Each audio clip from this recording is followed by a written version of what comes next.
신비호, 오늘은 롤에 대한 이야기입니다. 1위인데 아무도 안 들어온다. 리그 오브 레전드는 2025년 기준으로도 여전히 PC방 점유율 30%를 넘깁니다. 단일 게임으로는 압도적인 수치입니다. 그래프를 보면 다른 게임들과는 비교가 되지 않습니다. 그런데 이상한 일이 동시에 벌어지고 있습니다. 같은 시기 솔로 랭크 대기 시간은 5분에서 7분. 예전이라면 상상하기 어려운 수치입니다. 신규 유저 유입에 대해서는 커뮤니티와 분석가 모두 비슷한 표현을 씁니다. 거의 없다.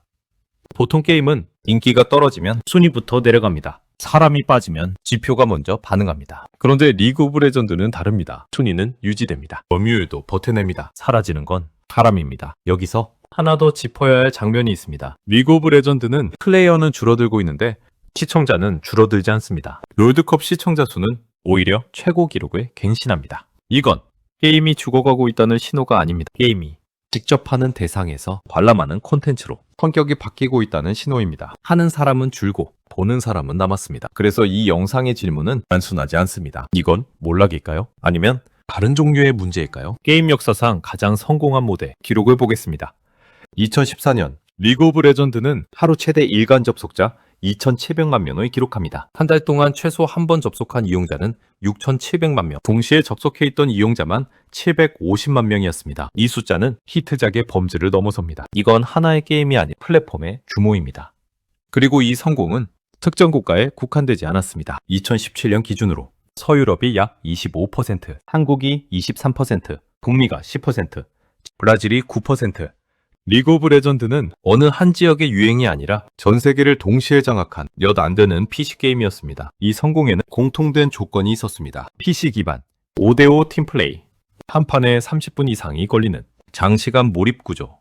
이 모델은 2010년대에는 완벽하게 작동했습니다. 문제는 너무 완벽했다는 점입니다. 성공은 누적되고 장벽이 된 문제는 이 성공이 멈추지 않았다는 점입니다. 게임은 계속 확장됐고 시스템은 계속 쌓였습니다. 챔피언은 170명을 넘겼습니다. 아이템 체계는 몇 차례나 완전히 갈아엎어졌습니다. 오브젝트는 늘어났고 라인 운영은 고도화됐습니다. 처음 이 게임을 시작한 사람은 키 4개만 누르면 됐습니다. QWER. 지금은 다릅니다.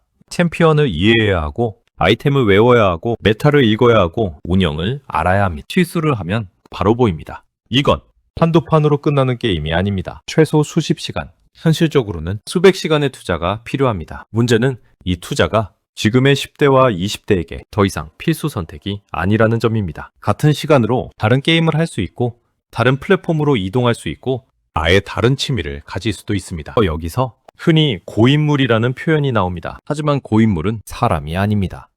시스템입니다.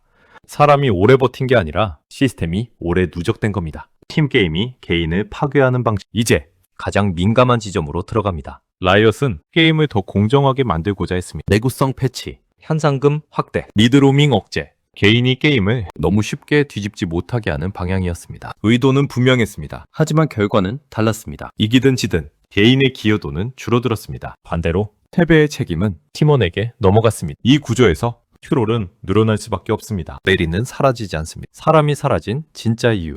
이제 게임 밖으로 나가야 합니다. 2020년 이후 게임 시장의 중심은 모바일로 이동했습니다. 로블록스, 마인크래프트, 포트나이트. 이 게임들의 공통점은 명확합니다. PC가 필요 없습니다. 진입 비용이 낮습니다. 혼자서도 시작할 수 있습니다. 리그 오브 레전드는 그 반대편에 있습니다. 그리고 한국에는 추가 변수가 있습니다. 리그 오브 레전드는 혼자 시작하는 게임이 아니었습니다. 친구 따라 PC방에서 함께 시작하는 게임이었습니다. 코로나는 이 입구를 완전히 닫아버렸습니다. 그래서 정확한 표현은 이것입니다. 유저가 줄어든 게 아닙니다. 유저가 만들어지지 않게 되었습니다. 여기에 중국 변수까지 겹칩니다. 텐센트, 미성년자 게임 규제, 게임을 아편으로 규정하는 프레임, 세계 최대 시장에서 다음 세대가 차단되고 있습니다. 리그 오브 레전드는 여전히 돈을 벌고 여전히 시청자를 모으고 여전히 1위입니다. 겉으로 보면 아무 문제 없어 보입니다. 이 게임으로 이득을 보는 쪽도 분명합니다. 이미 시간을 투자했고 실력을 쌓았고 번개를 만들어 온 기존 숙련 유저들, 직접 플레이하지 않아도 경기를 소비하며 이 게임을 계속 살아있게 만드는 e스포츠 시청층, 그리고 안정적인 매출 구조를 유지하는 라이엇입니다. 하지만 여기 남아있는 유저들은 이 게임을 처음부터 선택한 사람들이 아닙니다. 이미 너무 많은 시간이 쌓였고 떠나기엔 남겨진 것이 많아 계속 남아있는 사람들입니다. 그래서 리그 오브 레전드는 지금 새로운 유저가 들어오는 게임이 아니라 기존 유저가 남아있는 게임이 되었습니다. 반대로 구조적으로 밀려난 쪽도 분명합니다. 이제만 게임을 시작해야 하는 신규 유저들, 짧고 가벼운 경험을 선호하는 10대와 라이트 유저, 그리고 이 구조에 적응하지 못한 서구권 플레이어들입니다. 그래서 결론은 이겁니다. 리그 오브 레전드는 실패한 게임이 아닙니다. 너무 오래 성공한 나머지 다음 세대를 받아들이지 않아도 된다고 스스로 믿게 된 게임입니다. 이것이 롤만의 문제가 아니라 앞으로 모든 장소 온라인 게임이 마주할 운명일 수 있습니다.